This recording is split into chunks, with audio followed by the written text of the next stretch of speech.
Assalamualaikum warahmatullahi wabarakatuh.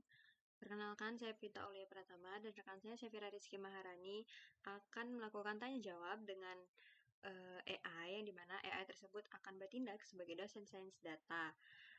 Lalu materi yang kami gunakan yaitu Decision Tree Based Classifier menggunakan keyword-keyword yang telah kami pilih.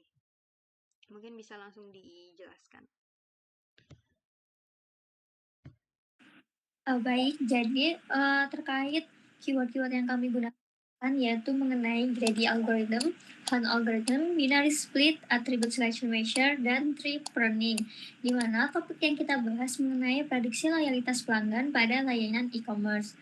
Sebelumnya, sebelum kita menanyakan pertanyaan yang akan kami ajukan kepada dosen AI, pertama akan membahas terlebih dahulu materi terkait keyword itu tadi. Yang pertama yaitu greedy algorithm, di mana hal ini adalah pendekatan pemecahan masalah yang membuat pilihan optimal lokal pada setiap langkah dengan harapan mencapai solusi optimal global, di mana prinsipnya itu mengambil apa yang bisa didapat sekarang. Nah, metode ini tuh cepat dan sangat efisien, namun tidak selalu menjamin solusi terbaik secara keseluruhan. Nah, untuk yang kedua yaitu Hunt algorithm, di mana merujuk pada dua konsep berbeda tergantung konteks bidang ilmunya dalam data mining ataupun dalam pembuatan labirin. Nah, pada konteks data mining, algoritma Hunt adalah dasar dari banyak algoritma pembentukan pohon keputusan seperti ID3, C4.5, dan CARD, di mana fungsinya yaitu membangun pohon keputusan secara rekursif untuk mengklasifikasikan data. Cara kerjanya yaitu ada iterasi, rekursif, lalu leaf node. Kelebihannya efisien dalam membangun model klasifikasi dan mudah diinterpretasikan. Nah, yang ketiga yaitu binary split, di mana binary split adalah dalam matematika teknik komputasi untuk mempercepat evaluasi data hingga dengan struktur rasional. Itu dalam matematika. Tapi kalau dalam data science, binary split adalah proses membagi kumpulan data atau sebuah node dalam pohon keputusan menjadi dua cabang atau bagian yang berbeda berdasarkan kriteria atau kondisi tertentu. Lalu yang keempat yaitu attribute selection measure atau biasa disingkat dengan ASM, atau ukuran seleksi atribut adalah heuristik, metode pendekatan yang digunakan dalam data mining dan machine learning untuk memilih kriteria pembagian atau disebut splitting kriteria terbaik saat membangun pohon keputusan. Lalu yang kelima yaitu ada tree pruning data size, di mana hal ini yaitu pemangkasan pohon, di mana teknik yang digunakan dalam algoritma pohon keputusan untuk mengurangi ukuran model dengan menghilangkan cabang-cabang yang tidak penting atau tidak produktif. Tujuannya yaitu mengatasi masalah overfitting, yaitu kondisi di mana model terlalu rumit dan hanya berkinerja baik pada data latih, tapi buruk pada data baru. Nah, itu untuk penjelasan sedikit akan kami gunakan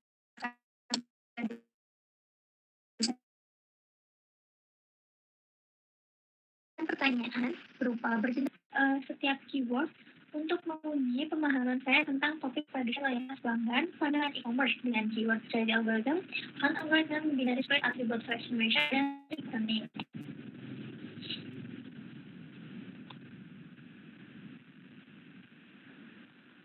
Mungkin kami akan mengubah model pertanyaannya ke pertanyaan secara langsung, tidak menggunakan poin-poin seperti ini.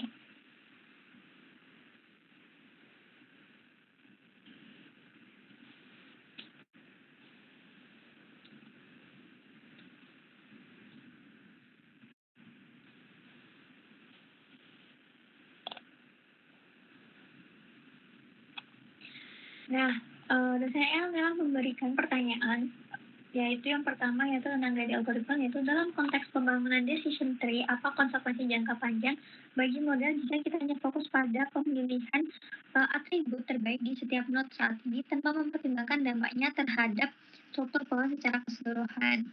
Lalu yang Hunt algorithm, jika Anda menghadapi dataset e-commerce yang sangat besar dan heterogen, bagaimana sih strategi rekursif dalam Hunt algorithm memastikan bahwa setiap pelanggan akhirnya dapat diklasifikasikan dalam kategori loyal atau tidak loyal? Yang ketiga yaitu tentang binary split. Saat mengolah data numerik seperti jumlah transaksi tahunan, mengapa teknik binary split sering dianggap lebih efisien dalam menjaga struktur pohon tetap sederhana dibandingkan dengan membuat cabang untuk setiap nilai unik yang ada. Lalu yang keempat mengenai atribut selection measure, jika hasil perhitungan information gain untuk atribut diskon yang digunakan dan kategori produk hampir sama, kriteria tambahan apa yang sebaiknya digunakan untuk menentukan atribut mana yang menjadi root node. Lalu yang kelima yaitu tree pruning, di mana disebutkan satu indikator konkret pada kurva performa model antara training error dan test error yang menunjukkan bahwa Anda sudah saatnya melakukan tree pruning pada model prediksi loyalitas Anda. Nah, mungkin langsung saja untuk menjawab pertanyaan pertama terlebih dahulu. Mungkin bisa langsung oleh rekan saya. Jadi untuk pertanyaan pertama yaitu keyword greedy algorithm. Dalam konteks pembangunan decision tree, apa konsekuensi jangka panjang bagi model jika kita hanya fokus pada pemilihan atribut terbaik di setiap node saat ini tanpa mempertimbangkan dampaknya terhadap struktur pohon secara keseluruhan? Nah, jadi greedy algorithm itu memilih keputusan terbaik secara lokal di setiap node. Tetapi keputusan lokal ini belum tentu optimal secara global. Lalu untuk dampaknya pohon ini bisa jadi terlalu dalam dan kompleks. Akhirnya modelnya overfitting yang dimana sangat cocok di data training tapi kurang bagus saat diuji dengan data baru.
Nah, jadi dosen AI sudah memberikan penilaian dari jawaban saya. Nah,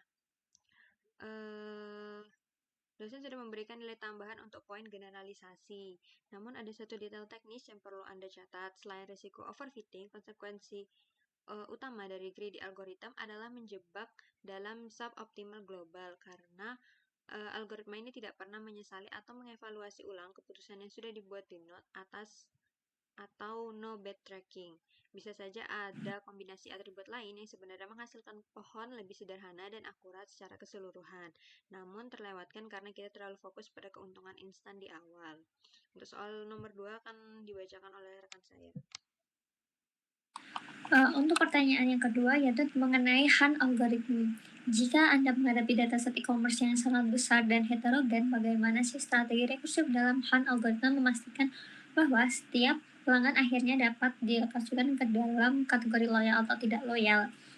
Nah, pada Han algorithm data dikumpulkan secara rekursif kan, lalu artinya terus dibagi menjadi bagian yang lebih kecil. Setiap pembagian dilakukan sampai data dalam satu kelompok memiliki kelas yang sama. Dengan cara ini, meskipun datanya besar dan beragam, setiap pelanggan tetap bisa masuk ke klasifikasi yang tepat. Jadi dikasihkan secara jelas ke dalam kategori loyal maupun tidak loyal.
Nah, dosennya telah memberikan feedback mengenai jawaban yang telah saya berikan, yaitu analisanya sangat tepat secara teoritis, hal algoritma menjamin setiap data akan menemukan rumah akhirnya di node daun. Dan sebagai dosen, saya ingin memberikan catatan penting, yaitu dalam e-commerce seringkali ada kasus di mana dua pelanggan memiliki data yang identik, misal usia sama, total belanja sama, domisili sama, namun yang satu loyal dan yang satu tidak loyal.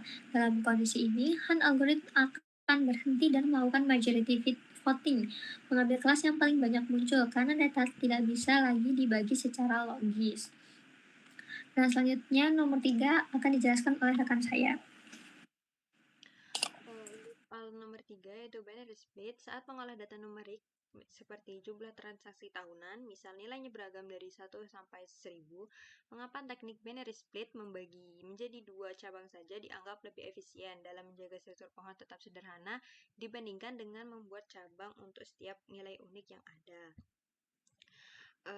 Kalau kita pakai banyak cabang untuk setiap nilai unik, pohonnya biasanya akan jadi rumit. Karena dengan binary split, kita cukup membagi datanya menjadi dua, misalnya di atas atau di bawah suatu batas. Ini akan membuat model menjadi lebih sederhana, lebih cepat, dan lebih mudah diinterpretasikan.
Nah, dosen EM memberikan feedback dari jawaban saya tepat sekali. Sebagai dosen, saya akan memberikan istilah teknis untuk fenomena terlalu rumit yang Anda sebutkan, yaitu fragmentasi data.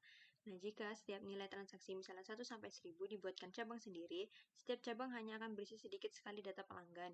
Ini membuat model kehilangan kekuatan statistiknya dan justru menghafal data yang penting, alih-alih mempelajari pola loyalitas. Nah, dengan binary split, kita bisa mencari satu titik potong, misalnya transaksi yang lebih besar dari 10, yang paling mampu membedakan antara pelanggan loyal dan tidak. Untuk pertanyaan nomor 4 akan dijawab rekan saya.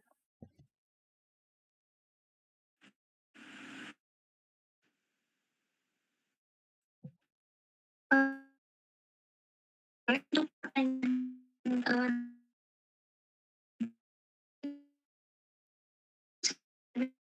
bagaimana saya dibayangkan sebelum information ini jika atribut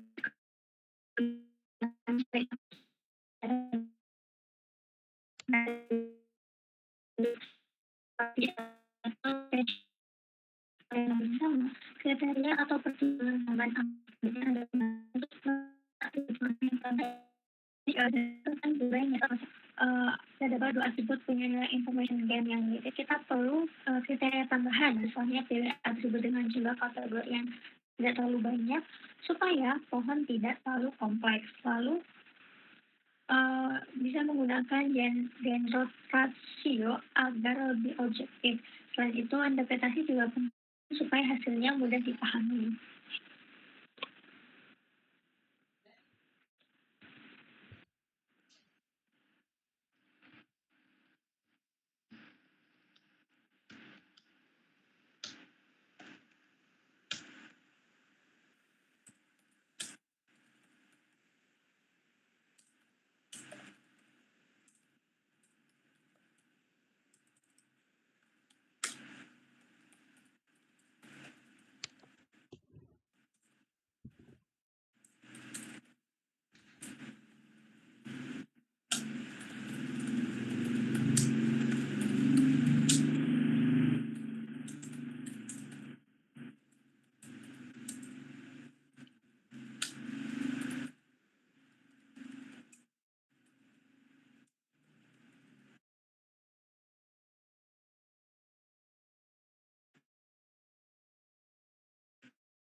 cenderung jatuh cinta pada atribut yang memiliki banyak nilai unik, seperti ID pelanggan atau kategori yang sangat spesifik. Generasio hadir sebagai solusi untuk menormalisasi nilai tersebut, sehingga atribut dengan jumlah cabai yang masuk akal lebih diutamakan.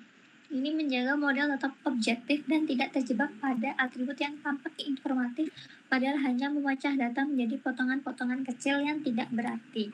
Selanjutnya, untuk pertanyaan terakhir akan dijawab oleh rekan saya. Baik, untuk pertanyaan terakhir, dengan keyword trip pruning, sebutkan satu indikator konkret pada kurva performa model perbandingan antara training error dan test atau validation error yang menunjukkan bahwa Anda sudah saatnya melakukan trip pruning pada model prediksi loyalitas Anda. Jadi indikator paling jelas itu adalah dari grafik performa. Nah, saat training error itu turun terus, tetapi tes errornya naik. Nah, itu tandanya modelnya terlalu menyesuaikan data training. Nah, di kondisi ini kita bisa melakukan pruning supaya model menjadi lebih sederhana dan bisa bekerja lebih baik pada data baru.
AI sudah memberikan feedback dari jawaban saya, luar biasa. Anda lulus ujian singkat ini dengan hasil yang sangat memuaskan. Indikator yang Anda sebutkan adalah definisi klasik dari overfitting. Dalam praktik sains data, titik di mana training error terus menurun karena model menghafal kebisingan data. Sementara validation atau test error mulai merangkak naik disebut sebagai optimal model complexity.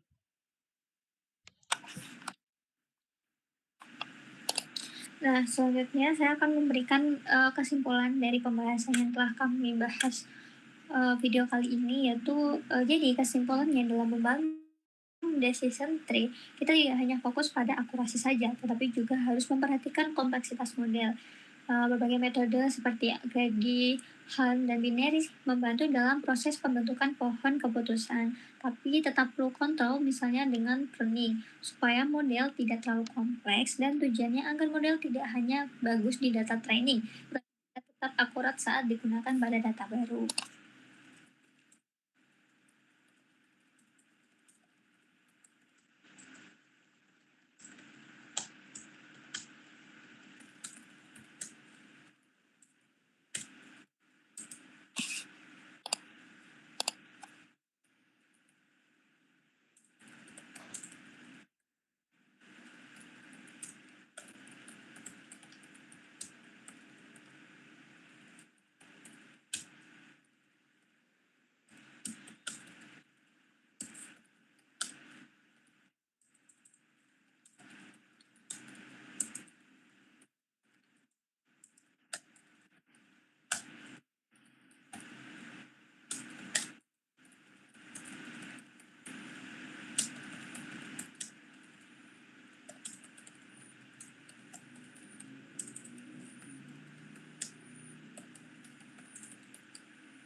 Kami mendapatkan feedback mengenai kesimpulan yang telah kami jelaskan, yaitu tepat sekali kesimpulan Anda sangat komprehensif sebagai penutup sesi perkuliahan kita hari ini. Saya ingin memberikan sedikit catatan tambahan untuk memperkuat pemahaman Anda. Membangun decision tree adalah tentang mencari titik keseimbangan atau trade-off antara bias dan variance. Model yang terlalu sederhana punya bias tinggi, model yang terlalu kompleks punya variance tinggi atau overfitting. Antara 4 algoritma yang Anda sebutkan tadi, Han, Grady, Brainspool adalah mesin penggeraknya, sedangkan metrik seperti information gain adalah kompasnya, dan pruning adalah rem agar model tidak kebablasan. Nah, poin kunci untuk diingat adalah interpretabilitas dan efisiensi. Mungkin untuk pembahasan mengenai decision tree pada video kali ini menggunakan keyword-keyword yang telah kami berikan ini tadi dan kesimpulan yang telah kami jelaskan. Mungkin itu saja yang dapat kami berikan. Kurang lebihnya, jika ada kesalahan mohon dimaafkan. Wassalamualaikum warahmatullahi wabarakatuh.